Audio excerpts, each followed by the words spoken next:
você que acompanha todos os dias o grupo de reflexão bíblica São Jerônimo, bem-vindo, bem-vinda ao encontro de hoje.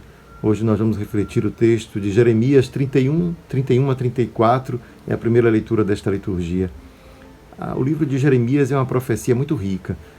Talvez o nome Jeremias seja bem conhecido de nós todos que lemos a Bíblia, com assiduidade, mas a história de Jeremias é a história particular, é a biografia de um profeta que acompanhou os momentos duros, difíceis da vida daquele povo, que estava prestes a ser levado para um exílio definitivo, um exílio que iria destruir Jerusalém, destruir tudo e colocar de fato em risco a vida daquele povo. Toda a sua história, toda a sua confiança na aliança em Deus estava em jogo. E Jeremias foi uma voz forte, tenaz, suportou inclusive perseguição. É aquilo que faz o contexto da profecia de Jeremias situar este capítulo em um momento posterior a todo aquele conflito do qual Jeremias também foi vítima. E assim a gente vê que é uma profecia do capítulo 30 e 31 que fala de uma nova aliança, um novo tempo que recomeça, um sinal de esperança que está então para se apresentar, e Jeremias é este arauto desta boa nova. Nesse sentido que a nova aliança que Jeremias promete, nós cristãos vamos reconhecê-la em Jesus Cristo, ele é o autor da nova e eterna aliança, aquilo que a gente diz nas celebrações eucarísticas, e é inspirado nesse texto de Jeremias, que aquela parte da nossa consagração parece assinalar.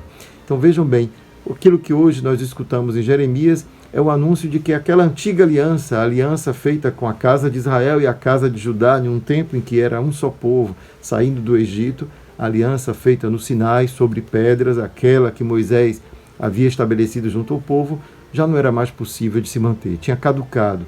Diante de tudo o que aconteceu, não era mais possível acreditar que aquela lei pudesse ser válida, porque houve uma falência total do compromisso deste povo com aquela lei. O povo faliu, o povo não cumpriu o acordo, que na lei existia.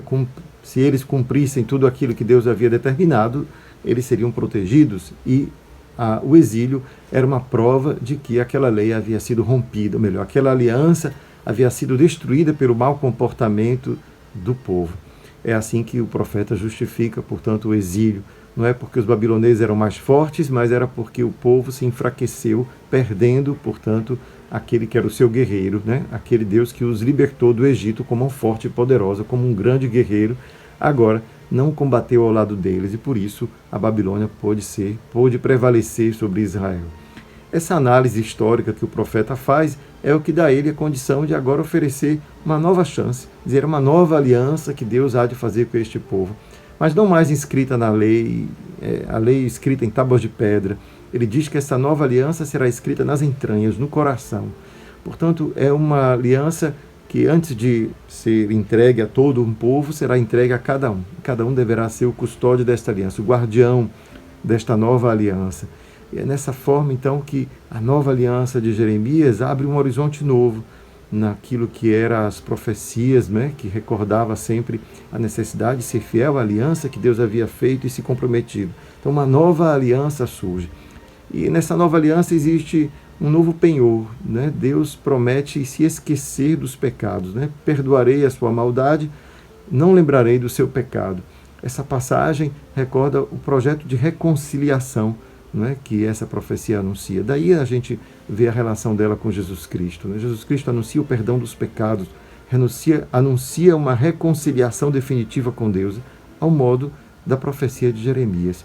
Portanto, não é uma restauração da glória de Israel, da glória antiga, da monarquia, mas é uma restauração deste coração que foi partido, isto é, dessa aliança do coração que deveria ter sido feita desde o tempo de Moisés. Amarás o Senhor teu Deus com todo o teu coração, de toda a tua alma.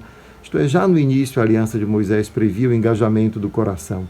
Mas aqui o nosso profeta nos dá uma imagem plástica, dizendo: se aquelas leis parecem ter ficado nas pedras, elas agora precisam ser escritas diretamente no coração. Não vai passar mais da pedra para o coração, precisando, portanto, que este povo fosse ensinado constantemente para que eles pudessem recordar os grandes feitos de Deus na história e assim despertar neles o amor.